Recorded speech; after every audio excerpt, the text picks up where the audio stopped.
Culture question series मध्ये आजचा आपला प्रश्न सॉइल वॉटर यावर आधारित the maximum water available to plant is present in which soil moisture condition, म्हणजे पिकांना सर्वाधिक पाणी उपलब्ध कोणत्या मृदा आर्द्रतेच्या स्थितीत असते.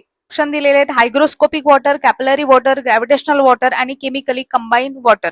तर योग्य उत्तर आहे कॅपिलरी वॉटर, म्हणजे केशिकीय पाणी असं तुम्ही म्हणू शकता. हायग्रोस्कोपिक वॉटर जे असते टाईटली बाउंड असते, इथे तुम्हाला दिसत असेल तर ते पिकांना अवेलेबल नसते. ग्रॅव्हिटेशनल वॉटर असते ते कसं असते, लवकर निघून जाते, लवकर निचरा होतो, ते उपलब्ध राहत नाहीये. रासायनिक पाणी रेणूंमध्ये बांधलेले असते आणि केशकीय पाणीच मात्र मुळांना सहज उपलब्ध होते आणि ते पिकांसाठी सर्वात महत्वाचं असते.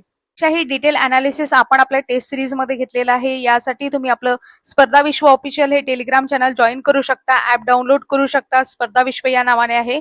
जाहिरातींच्या नोटिफिकेशन आणि अपडेटेड माहितीसाठी तुम्ही आपल्या चॅनलला सबस्क्राईब करू शकता. धन्यवाद.